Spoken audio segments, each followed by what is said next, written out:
Good. Again, we're doing two things on Monday. One is trying to correct our mistakes, and that could be position or unit, and then also move on to Kansas State. So we got to get a little base in. Just helmets today, nothing too long. Keep our conditioning going, and we'll move even more in depth tomorrow. With it being a night game and all that, was there any kind of lag or hangover or anything, or did they come out kind of bright-eyed, bushy-tailed? No, I think they're ready to go. Again, we're not gonna change, and we lost the first game together as a team. We won the second game together as a team and as a staff. We were consistent after the first loss. We were consistent after the first win. We're going to be the same guy, and we're trying to show them and lead them that way by example. And so hopefully they'll follow our lead and just continue to just follow the process every day. Can you see a change in attitude from after the loss to after? To be honest with you, no. I think we prepared really well for that game. We had too many things to overcome, in the first game. But I think we prepared well. We had good focus. We did a lot of things good, but the things that we did poorly were too much to overcome, coupled with some guys that were missing. So I think that part of it's stayed intact, and so I don't really see a difference today. With the kick coverage and punt coverage, I mean, that's been a big issue the last few years. I know you maybe put some starters in there that hadn't done it before. Is that sort of what's helped fix this, or is it more of a scheme thing you think that's really No, I think Coach Barrow has done a great job with it, number one, and I think the kicker and punter have done a tremendous job. We're sitting here in the spring not knowing who either one of them is going to be, and they made their minds up and competed and won the job. We got to do a little bit better job with the punt returns. Looking at the film, I think it's fair to say we caught too many. But also give their punter credit. I thought their punter did a good job, really did. And again, I think both teams had good special teams in the game when you look at it from a coverage unit and field goals and things of that nature. I also want to ask you about Ojimo. I guess he's now the sole first team guy. He was a the last depth chart. What has he done to step up? Yeah, I don't know if it's changed. I mean, he earned the starting job last week, but I don't know if it's changed in terms of them competing for a job. I think they're competing for a job. They pretty much went 50-50 in the game. So. Again, whoever practices the best is going to start the game. Whoever plays the best is going to finish the game. It's just that simple. Your initial impression of Kansas State, what they bring? I mean, it's an honor to coach against Coach Snyder. I mean, you just have to look at them. They're number one defense in the country. They don't beat themselves. They're always well coached, fundamentally sound. You can just see it just by the way they play defense, physical, run to the ball, tackle well. Again, today was more, this is where they're lining up, and then tonight and tomorrow is going to be more, okay, this is where he's lining up, and this guy's really good. I can tell you right now, their defensive tackle is as good as anybody we saw last week, if not better. They got a really good defensive tackle. Yeah, yep. What about that with your team? It's obviously not good. Yeah, again, we're just starting off, so today was more about schemes than personnel, but clearly for those of us that watched them play, I mean, the kid can run the ball.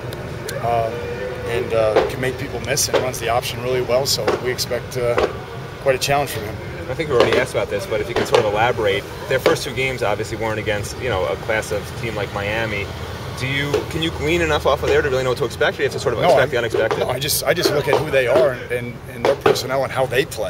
I don't really look at the opponent. Again, the way we played in Game 2 was different than the way we played in Game 1. And I think certainly the way they played from Game 1 to Game 2 was different. They had a lot of practice time as we did, and so I'm not really worried about their opponents. I got enough to worry about. I'm just worried about them and what they do and what they're trying to execute in their personnel. Thoughts on Arthur Brown as a player for them? He's obviously a key and big tackler for them. Doing a good job. A couple plays we were watching last night on tape. From this year, and just he's doing a good job for them. He's wearing number 4. He's in the bubble a lot.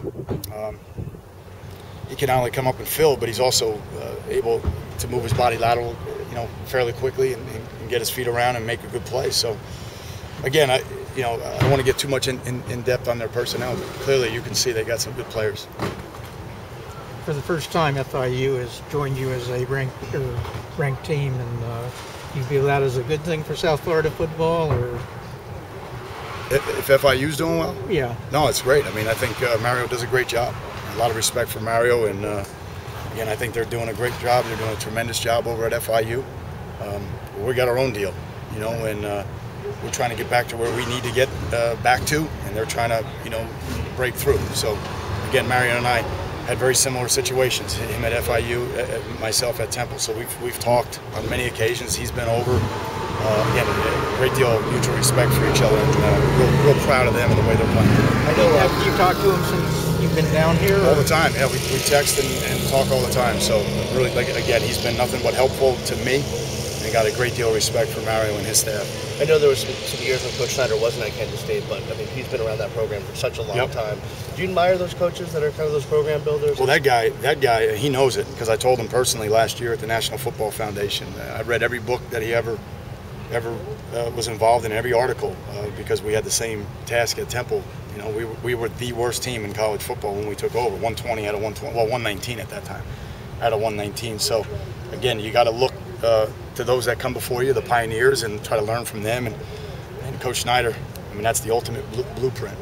Just a fabulous coach, and he's always great at getting his players in the right position, and you can see that right now on his team where he's got everybody situated. He gets the most out of them, so it's going to be quite a challenge for us. 2 more questions, please. Al, yesterday you said on the conference call you said you thought everyone was healthy. Anything changed? I think we're okay. Yeah, I think we're okay. Again, I'm hoping to get to the point now where we start getting people back, Shayon and Chantrell and some of the other guys. So we'll see. I mean, it'd be nice to start to get healthy and maintain our health right now on our team. Does I guess the last question, recruiting-wise, I know a lot of recruits there. I mean, how big a deal is that winning a game like that in that kind of environment in front of a bunch of recruits? Big deal. Yeah. Again, I've been to just about every stadium in the ACC, Big Ten, and Big East, and nothing equaled what we felt when we got off the bus. I don't care where you can go in college football. If you were there when we got off the bus Saturday, that was an incredible experience for our young people, and a great representation of our fans in the University of Miami. That was just tremendous. And again, I can't thank those fans enough, what it meant to our team, and then the energy that they provided for us on game day. And I hope our players played the way they want Miami Hurricanes to play. All right, guys. Thank you. Thank you.